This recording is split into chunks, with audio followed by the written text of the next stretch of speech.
नमस्कार विद्यार्थी मित्रांनो, स्वागत आहे तुम्हा सर्वांचं महा एक्झाम पॉईंट आपल्या एज्युकेशनल यूट्यूबर चॅनलवरती. विद्यार्थी मित्रांनो, आपला आजचा व्हिडिओचा भाग आहे 3, ज्यामध्ये आपण विलासराव देशमुख शासकीय वैद्यकीय रुग्णालय पदभरती लातूरसाठी मित्रांनो जी आपली सरळ सेवा पदभरती जाहिरात प्रसिद्ध करण्यात आली आहे गट ड च्या संवर्गासाठी. आपण त्या पदांकरता परिश्रमकाशी सर्व काही सब्जेक्टनुसारचे अतिशय IMP व PYQ क्वेश्चन या ठिकाणी पाहता होता.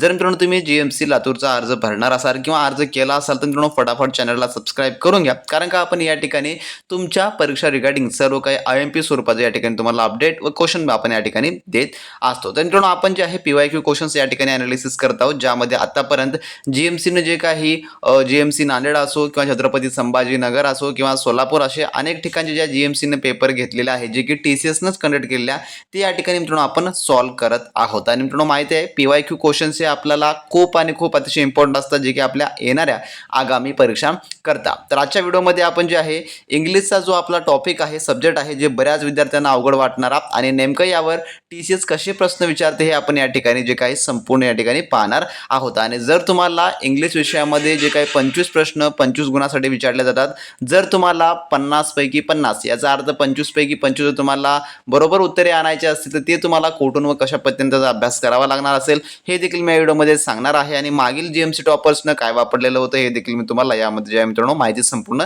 देणार आहे. तर व्हिडिओ इम्पॉर्टंट होणार आहे, व्हिडिओला शेवटपर्यंत आणि काळजीपूर्वक पहा. तर यामध्ये मित्रांनो जे काही आपण प्रश्न कव्हर केलेले आहेत तर ते खूप काळजीपूर्वक या ठिकाणी अनालिसिस करा. प्रश्न क्रमांक 1 जो की काय विचारण्यात आला होता पहा. Select the most appropriate article to fill in the blank. If no article is required select no article is required. तर या ठिकाणी पहा जे काही या ठिकाणी आर्टिकल आहे या वाक्यामध्ये आपल्याला योग्य तो आर्टिकल या ठिकाणी जोडायचा आहे. आणि समजा त्यामध्ये जर आर्टिकलची आवश्यकता पडत नसेल तर या ठिकाणी जो आपल्याला पर्याय क्रमांक 3 दिलेला आहे जो की नो आर्टिकल रिक्वायर्ड, ह्याला आपल्याला जे आहे ते टिक करायचं आहे. तर यापैकी जर त्याची गरज पडत नसेल तर या ठिकाणी वाक्य काय म्हटलेलं आहे पहा. Dash Pacific ocean is the largest and deepest ocean on earth. जे काही पॅसिफिक ओशन आहे ते पृथ्वीवरील सर्वात मोठं आणि खोल महासागर आहे असं म्हटलेलं आहे. मग जो डॅश आहे तो डॅशच्या जागी कोणत्या या ठिकाणी आर्टिकल येणारा असेल. तर आपल्याला माहिती आहे जगातील जे काही निश्चित उपपदे आहेत ज्याला आपण डेफिनाइट आर्टिकल असं म्हणतो, त्यासाठी आपण काय वापरतो तर त्यासाठी आपण जे आहे द हे जे आहे ते वापरतो. म्हणजेच काय या वाक्यात काय येणार असेल, द हे जे आहे ते येणार असेल. The Pacific ocean is the largest and deepest ocean on earth या प्रकारे होणारा असेल. म्हणजे की पॅसिफिक महासागर हा पृथ्वीवर सर्वात मोठा आणि खोल महासागर आहे असं याचं उत्तर जे आहे ते होणार असेल. डेफिनेट आर्टिकल इनडेफिनेट आर्टिकल हे काय असतात तुम्हाला जर माहिती नसेल तर जे आपण स्पेशली आपली रेकॉर्डिंगची बॅच आपण जे सुरू केलेली आहे त्यामध्ये तुम्हाला आपण इंग्लिश ग्रॅमरचा प्रत्येक पॉईंट टू पॉईंट त्यामध्ये कव्हर करून दिलेला आहे, ज्यामध्ये तुम्हाला आर्टिकल असो प्रिपोजिशन्स असो किंवा जे पॅराजंबल क्वेश्चन असतात जो की TCS पॅटर्न हमखास विचारत असते ते आपण परिपूर्ण आणि एक्झॅक्ट एक्झाम ओरिएंटेड जे आहे तुम्हाला कव्हर करून दिलेलं आहे. ज्या विद्यार्थ्यांना जॉईन करायचं आहे त्यांनी डिस्क्रिप्शन बॉक्समध्ये आपल्या ॲपची लिंक आहे, तुम्ही त्याद्वारे आपला लगेचच्या लगेच जो रेकॉर्ड कोर्स आहे तो तुम्ही मित्रांनो जॉईन करून या GMCच्या परीक्षेची तुम्ही उत्तम तयारी सुरू करू शकता. त्यानंतरचा पहा क्वेश्चन नंबर 2 काय म्हणतो. Select the most appropriate option to fill in the blank. तर या ठिकाणी जो काही अप्रोप्रिएट ऑप्शन्स आहे या ठिकाणी आपल्याला फिल इन द ब्लँक करायचा आहे. तर काय विचारण्यात आला होता questions. The baby slipped dash during the thunder स्टोम.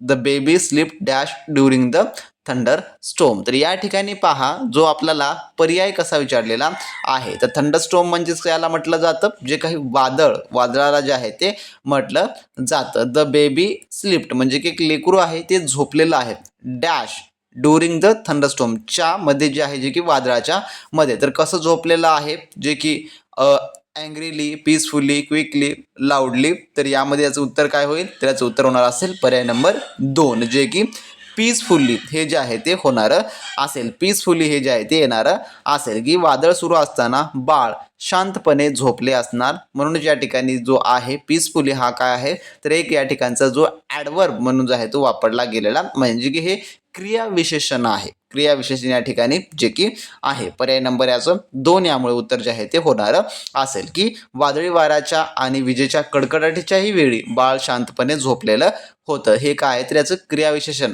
जे की होणार असेल म्हणून पर्याय नंबर 2 हे उत्तर होईल. त्यानंतरचा प्रश्न 3 असा विचारण्यात आला होता. Select the grammatically incorrect sentence. जो काही ग्रॅमॅटिकली इनकरेक्ट सेंटेन्स आहे तो या ठिकाणी आपल्याला आता ओळखायचा आहे. यापैकी जो काही कोणता होणारा असेल ग्रॅमॅटिकली. तर यामधलं जे उत्तर होतं ते होतं पर्याय number 4. When he will arrive we will start the presentation.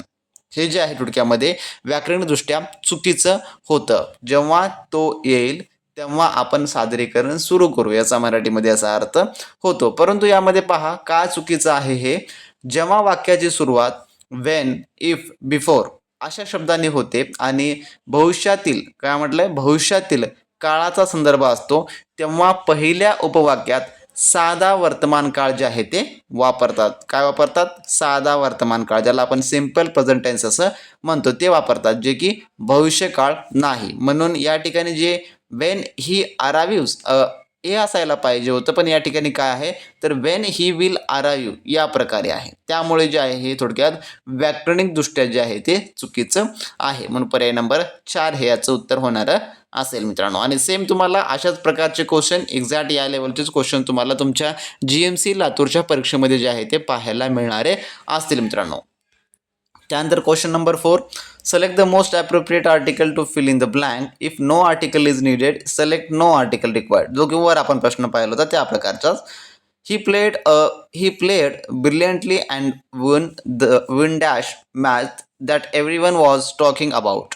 तर या ठिकाणी जो डॅश आहे आपल्याला फिल इन द ब्लँक करायचा आहे की तो अप्रतिम खेळला आणि ज्या सामन्याबद्दल सगळे बोलत होते तो जो सामना जो आहे त्याने जिंकला, या प्रकारे. तर या ठिकाणी जो ऊनच्या नंतरचा जो शब्द आहे जो येणारा फिल इन द ब्लँक तो काय असणार असेल तर जे की या ठिकाणी पर्याय नंबर 4 द हे जो आहे तो येणारा असेल. द मॅच हे जे की येणारं असेल. येथे विशिष्ट सामन्याबद्दल बोलले जात आहे ज्याची सर्वजण चर्चा करत होते, त्यामुळे हे जे काय आहे जे की एक निश्चित उपपद आहे. म्हणून ज्या ठिकाणी पर्याय नंबर 4 हे उत्तर होईल. म्हणजे काय डेफिनेट आर्टिकल याला आपण म्हणतो. द हे जे आहे या ठिकाणी येणारं असेल. पहा वाक्याचे आपण वाक्य जेव्हा वाचतो त्यावेळेस देखील आपल्याला या थोड्या प्रकारे फील होतं की नेमकं त्या ठिकाणी काय यायला पाहिजे.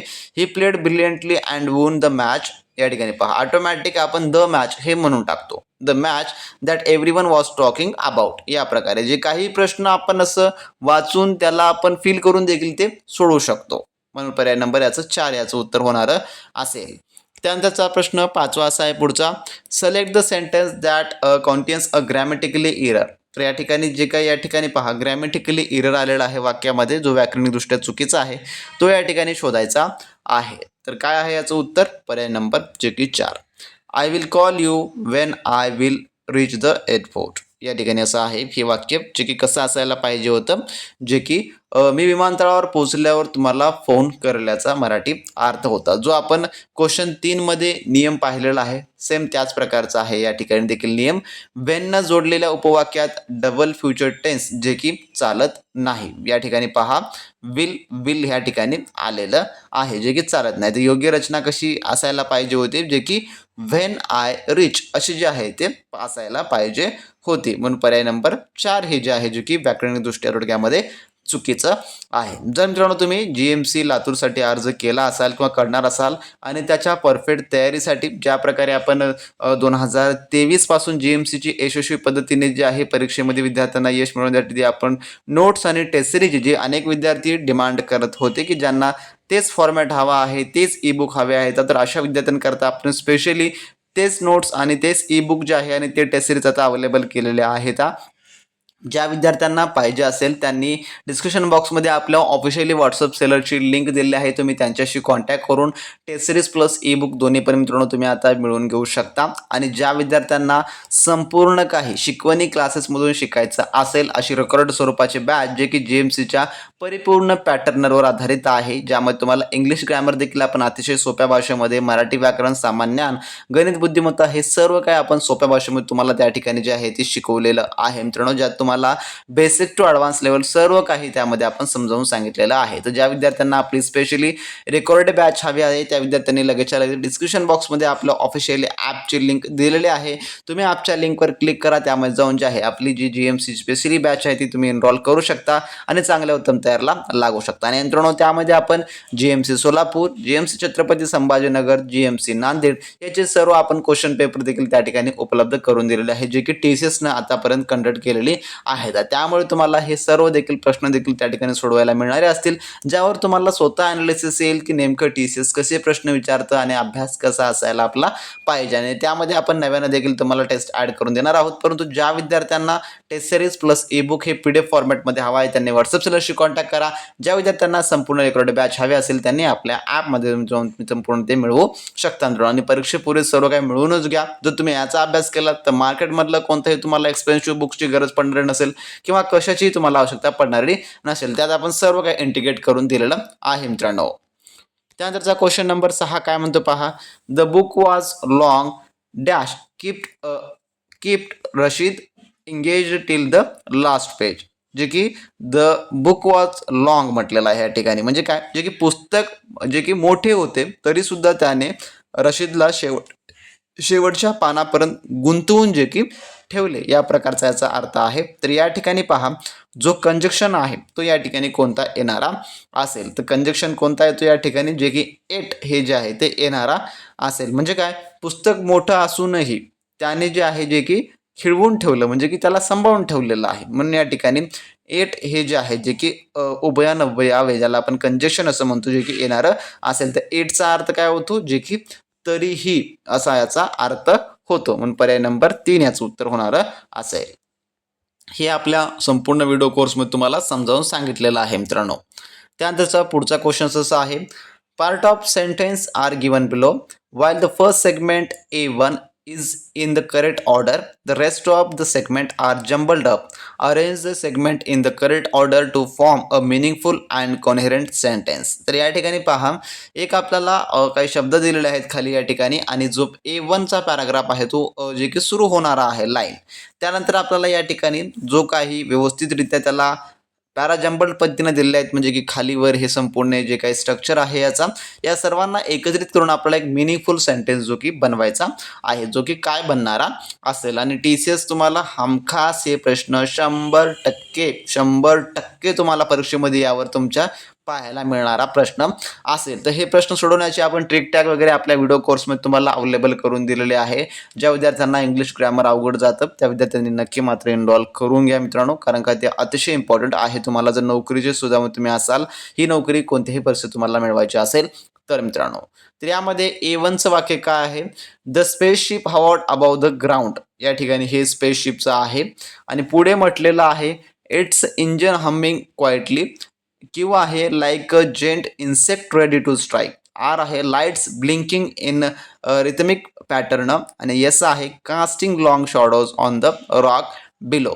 या प्रकारे आहे. तर यामध्ये याचा जो स्ट्रक्चर क्रम आहे जो की कसा बनणारा असेल, तर हे पाहिलं तर आपण जे की यांनी ऑलरेडीच आपला स्ट्रक्चर क्रम बनवून दिलेला आहे. तर यापासून एक मिनिंगफुल कसा वाक्य बनणारा असेल, जे की अंतराळ जमिनीवर घिरट्या घाजत होते, त्याचे इंजन जे की त्याचं इंजन स्पेसशिप म्हणजे की जे अंतराळ असतं ना ते, जे की जमिनीवर घिरट्या गाजत होते, म्हणजे की ते गोल फिरत होतं, राऊंड म्हटलेलं आहे या ठिकाणी फिरत होतं. इट्स इंजन हमिंग क्वाइटली म्हणजे त्याचं इंजन शांतपणे गुणगुणत होते. Like a gent insect ready to strike म्हणजे की जणू एखादा मोठा कीटक हल्ला करण्यासाठी तयार आहे.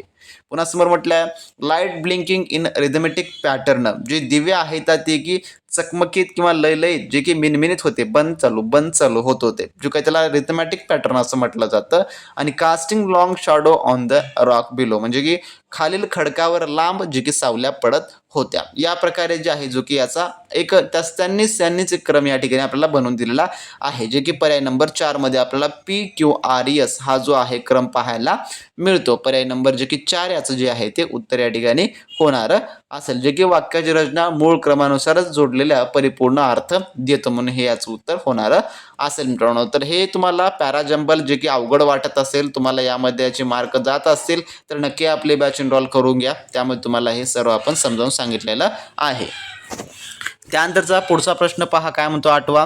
Select the option that rectifies the error in the given sentence. तर या ठिकाणी जे काही सेंटेन्स एरर आहे आपल्याला ओळखायचा आहे. यामध्ये she go to school every day. तर she go to school every day म्हणजे काय, ती दररोज शाळेत जाते. तर या ठिकाणी पहा वाक्य साध्या वर्तमान काळातील सिंपल प्रेझेंट टेन्स असून करता शी ह्या जो या ठिकाणी आहे ही एकवचनी म्हणजे की थर्ड पर्सन सिंग्युलर आहे. त्यामुळे क्रियापदास काय म्हटलंय क्रियापदास जे की ईएस प्रत्यय लागून गोज जे की होणारं असेल. मग गोजचं वाक्य आपल्याला यामध्ये काय पाहायला मिळतं पर्याय नंबर 4 मध्ये she goes to school every day या प्रकारे जे की होणारं असेल. पर्याय नंबर जे की 4 म्हणजे ती दररोज शाळेला जाते या प्रकारे.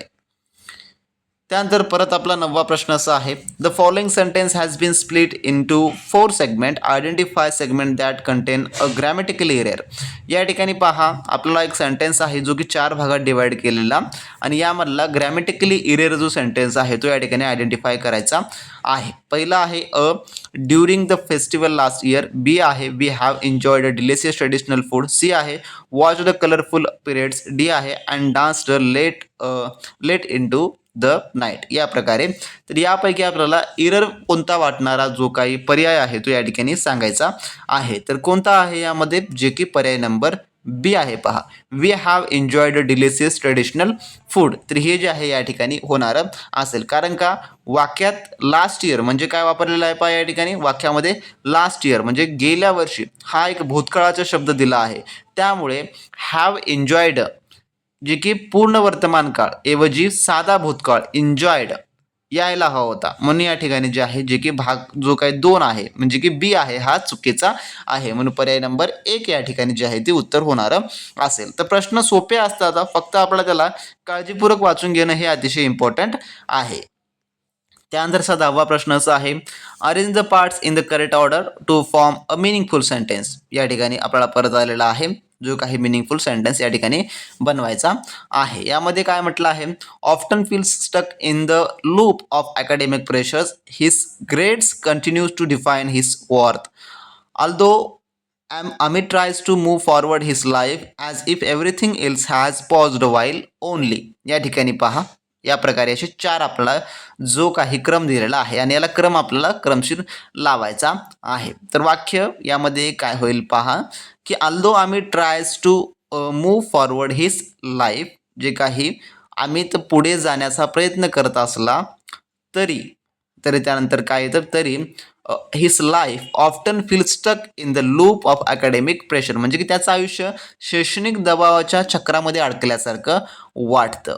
जणू काय as if everything else has paused while only म्हणजे काय जणू बाकी सर्व काही थांबले आणि केवळ त्याचे गुण जे काही त्याची किंमत ठरवत आहेत. म्हणजे की his grades continues to define his worth या प्रकारे जे की याचं वाक्य आहे. म्हणजेच काय सुरुवातीला काय येईल सी येईल त्यानंतर काय येईल जे की ए येईल 2 नंबरचा त्या नंबर 3 येईल म्हणजे की डी येईल त्यानंतर 4 म्हणजे काय सी ए डी बी हे अवकाचा क्रम होणारा असेल. जे की पर्याय नंबर 1 मध्ये आपल्याला पाहायला मिळेल की जरी अमित पुढे जाण्याचा प्रयत्न करत असला तरी त्याचे आयुष्य शैक्षणिक दबावाच्या चक्रात जे की अडकल्यासारखं वाढते जणू बाकी सर्व काही थांबले आहे आणि केवळ त्याचे गुण त्याची किंमत ठरवत आहेत असं याचा जो की अर्थ बनणारा असेल. मित्रांनो सेम एक्झॅक्ट या लेवलचे क्वेश्चन आणि असे तुम्हाला प्रश्न असतात.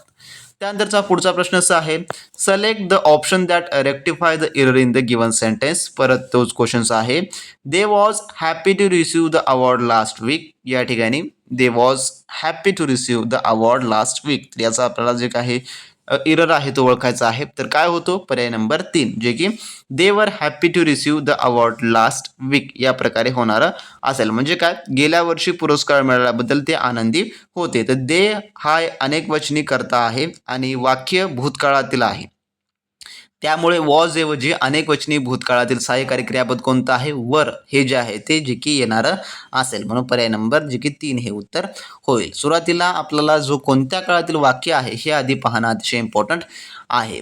पुन्हा क्वेश्चन नंबर 12 असा आहे आपला जे काही पॅराजंबल ऑर्डर आहे त्यानुसार आपल्याला करेक्ट सेंटेन्स बनवायचा आहे जे की वर आपण पाहिलेलं आहे त्या प्रकारचा. तर पहा 3 प्रश्न जे आहे ते फक्त एका टॉपिकवरची विचारण्यात आलेले आहेत. 3 प्रश्न म्हणजेच काय आपल्यासाठी 6 गुणासाठी जे की असतात प्रत्येक प्रश्नाला जे की 1 गुण या ठिकाणी विचारलं जातं. तर यामध्ये पहा जो काय म्हणतो प्रश्न point two it's negative impact on the for coffee growing and water use critics of the coffee industry have also environment and the clearing of land. तर या प्रकारे अशी काही आपल्याला 4 वाक्य दिलेले आहेत. तर जे काही हे कॉफी उद्योगाच्या संदर्भाचं हे आहे. तर मग कसा क्रम तयार होईल याचा, तर याचा पहा.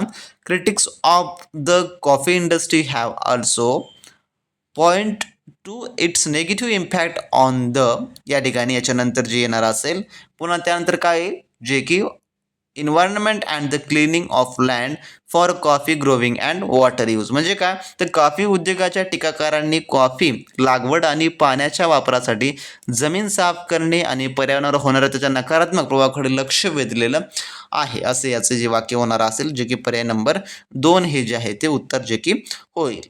तर बेसिक टू ॲडव्हान्स आपला व्हिडिओ कोर्स तुम्ही पाहून घ्या, तुम्हाला त्यामध्ये नक्की याची हेल्प होणारी असेल.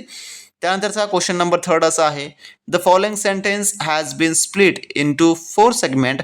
Identify segment that contain a grammatically error. या ठिकाणी ग्रॅमॅटिकली एरर ओळखायचा आहे. Amit will forget his homework at home, so he has to explain it to the teacher during class. या ठिकाणी पहा, जे काही चुकीचं जे काय आहे ग्रॅमॅटिकल एरर तो सांगायचा आहे. तर कोणता आहे, जे की पर्याय नंबर जे की या ठिकाणचा 1 म्हणजे की ए हा होणारा असेल. म्हणजे काय, अमित त्याचा गृहपाठ घरी विसरला असेल किंवा विसरेल असा. म्हणजे की या ठिकाणी सांगायचं झालं पुढच्या भागामध्ये so he has to explain, म्हणून त्याला शिक्षकाने सांगावे किंवा लागले किंवा लागते असे म्हटले आहे. म्हणजेच काय, गृहपाठ घरी विसरण्याची घटना घडून गेलेली आहे किंवा घडली आहे, त्यामुळे विल फॉरगेट ऐवजी फॉरगॉट किंवा हॅज फॉरगेटन यायला हवं, म्हणून पर्याय नंबर 1 या ठिकाणी याचं उत्तर होणार असेल मित्रांनो.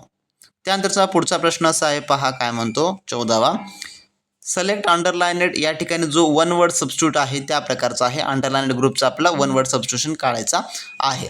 The officer showed no pity and was accused of lacking concern for other suffering. तर lacking concern for other suffering याचा अर्थ नेमका काय होते आपल्याला या ठिकाणी सांगायचा आहे. लॅकिंग कन्सर्न फॉर अदरीज म्हणजे की ज्या व्यक्तीला इतरांच्या दुःखांची अजिबात जाणीव किंवा दया येत नाही, त्यासाठी कोणता शब्द आहे, त्यासाठी शब्द आहे जे की कॉलस हा जो आहे शब्द आहे. तर कॉलस म्हणजे काय, निर्दयी, क्रूर किंवा संवेदनहीन असं त्याला म्हटलं जातं. कॉलस जे आहे याचं उत्तर जे की होणारं असेल. जर आपण एम्पॅथेटिक पाहिलं तर एम्पॅथेटिकचा अर्थ काय होतो, एम्पॅथिक ज्याला समवेदनाशील असं म्हटलं जातं. आणि कॉलियसचा अर्थ होतो कॉलसचा जे की कठोर, निर्दयी, संवेदना नाही. आणि ॲपॅथेटिकचा अर्थ होतो उदासीन. पॅसिव्हचा अर्थ होतो जे की निष्क्रिय असा जो की होतं. पण आपल्या पर्यायानुसार पर्याय नंबर 2 हे याचं उत्तर होईल. त्यानंतरचा प्रश्न जो की 15वा असा आहे. The following sentence has been split into 4 segment. Identify the content of grammatical error. तर परत तोच क्वेश्चन्स या ठिकाणी आहे पहा. The school plans to celebrate its success with a grand function in the auditorium next week. तर या ठिकाणचं पहा चुकीचं कोणतं आहे, तर याचं उत्तर आहे पर्याय नंबर 2 जे की टू सेलिब्रेट इट सक्सेस हे जे आहे ते चुकीचं आहे. जे की या ठिकाणी पहा येथे इट्स ज्याचा अर्थ इट्स किंवा इट इज असा होतो, इट्स म्हणजे इट इज होतो वापरला आहे, परंतु मालकी हक्क किंवा संबंध दर्शवण्यासाठी इट्स विना ट्रॉफी म्हणजे की जे या ठिकाणी पहा असा इट्स आहे, ज्यामध्ये वर एक जे आहे एक चिन्ह मध्ये दिलेलं आहे, अवतरण चिन्ह एक आहे एकेरी, परंतु हे असं येत नाही. तर हे डायरेक्टली या प्रकारे इट्स जे की विना ट्रॉफी आपास ट्रॉफी जे आहे जे की वापरणं आवश्यक असतं, म्हणून या भागामध्ये व्याकरणिकदृष्ट्या चुकीचं आहे. पर्याय नंबर 2 याचं उत्तर होईल. त्यानंतरचा प्रश्न पुढचा असा आहे 16वा, जे की वन वर्ड सबस्टिट्यूशनचा आहे. आणि या ठिकाणी म्हटलं आहे despite having little herself Rita was an person who always found a way to help those in greater need. या ठिकाणी म्हटलेलं आहे जे person who have always find to help those in greater need याचा आपल्याला जे आहे जे की वन वर्ड सांगायचा आहे. तर याचं काय होईल, जे की पर्याय नंबर 3 हे जे आहे याचं उत्तर जे आहे होणार असेल, ज्याला की ऑल्ट्राइस्ट असं जे आहे ते म्हणतात. ऑल्ट्राइस्ट म्हणजे काय, परोपकारी, स्वतःजवळ कमी असतानाही दुसऱ्याची मदत करणारी व्यक्ती, ज्याला ऑल्ट्राइस्ट असं जे आहे ते म्हटलं जातं. पर्याय नंबर 3 याचं उत्तर होणार असेल. तर असे तुम्हाला प्रश्न येतात आणि तुम्हाला असे प्रश्न माहिती असणं आणि तुमची प्रॅक्टिस असणं हे अतिशय इम्पॉर्टंट आहे मित्रांनो. त्यानंतरचा पुढचा 17वा प्रश्न असा आहे पहा.